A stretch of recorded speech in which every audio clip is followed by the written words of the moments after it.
Here's a unique ring exercise focused on targeting your biceps with a deep stretch in an extended shoulder position, the Pelican Curl. This extended shoulder position is great for allowing us to further target the long head of the biceps as it crosses both the elbow and shoulder joint. A good comparison to this would be seated incline dumbbell curls, essentially placing ourselves in a similar position, but now it's with our body. Now, aside from targeting the biceps, the Pelican Curl can also be great for conditioning the elbow joint and forearms when used properly. It can be a powerful bicep exercise, but with that being said, this is an exercise to approach with caution. So my goal is to help guide you into approaching the Pelicans, going over form and different variations of it, as well as avoiding common mistakes. Let's start with the variations. There are two variations that you'll tend to see with the Pelican Curl. One, using a false grip position with the hands placed in front of the body to start and lowering with the forearms flaring out. And two is with the hands in a fully supinated position, starting from behind the torso and lowering down. The fully supinated position will place more emphasis on the biceps and strictly remains in a sagittal plane of motion. The false grip position with the elbows flaring out will still work your biceps,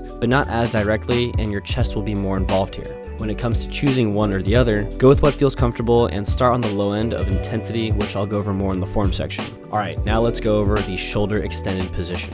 As you know now, the shoulder ends up in an extended position with Pelican Curls. This will place a big stretch on the chest, anterior delts, and biceps. If you currently struggle entering into a shoulder extended position due to tightness in any of these areas, there's a couple of approaches that you can take here. First, incorporating a good dynamic warm-up, one being banded shoulder dislocates. Here you can dynamically stretch out the pecs and anterior delts. Another good option can be simply walking into and out of a standing Pelican Curl. I call this a walking Pelican Curl. There's no tension from gravity, you just walk into and out of the position. This is also great for a form check, which I'll go into after this. Some good static options include an assisted German hang or a seated shoulder extension stretch. Prior to actually doing Pelican Curls, I would suggest using the dynamic stretches that allow you to enter and exit a shoulder extended position. Also, definitely cut the range of motion if needed here. You can start with half rep Pelicans, allowing the muscles and connective tissue involved to slowly adapt to opening up into full extension. For form, quickly we'll go through a walking Pelican Curl like I spoke of earlier. Here I'll demonstrate with the false grip position. You can place the rings just above hip height and walk until there's tension in the straps and the rings are at about a chest level height. Slowly walk forward, keep the elbows tucked in, and allow the elbows to flare out behind you, moving the arms into an extended position. Once you reach the bottom, start walking back and imagine curling yourself to the starting position as you walk back into it. Do this for a couple of reps, see what might feel tight, and get comfortable with the motion as you continue to do it. Alright, now for a full Pelican Curl. For the starting position, with the rings placed just above hip height, walk in front of the anchor point. The further in front of the anchor point, the easier they are. I'll be demonstrating the false grip position with the elbows flared out. Stay on your toes, make sure your shoulders are depressed, and engage your core so that you aren't dumping into your lower back. During the eccentric, with your core engaged, shoulders down, and keeping the elbows tucked tight, allow the forearms to flare out to the side and behind you as you lower down.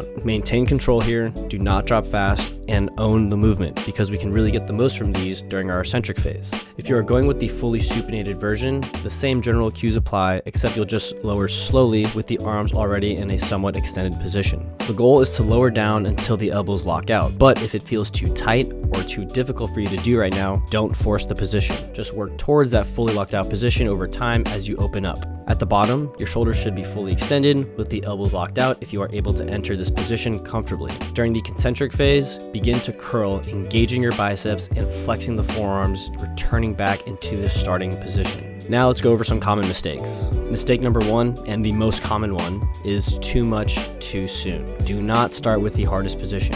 Know that the closer your body is to the anchor point, the harder these will become. Start low on the intensity scale and work up over time. You can lower the rings and step back closer to the anchor point after you spend some time conditioning yourself in an easier position. Mistake number two, allowing the shoulders to elevate and dumping into your lower back. We want to maintain a stable position with the shoulders down and the core tight so that our body moves as one unit, ensuring that you are comfortable and strong throughout the range of motion. Pelican curls can create some seriously dense and strong biceps. Just remember to respect the intensity involved and increase the difficulty gradually over time. If you enjoyed this video, please leave a like and click that subscribe button down below for more content in the future. Thank you guys for watching and enjoy the process.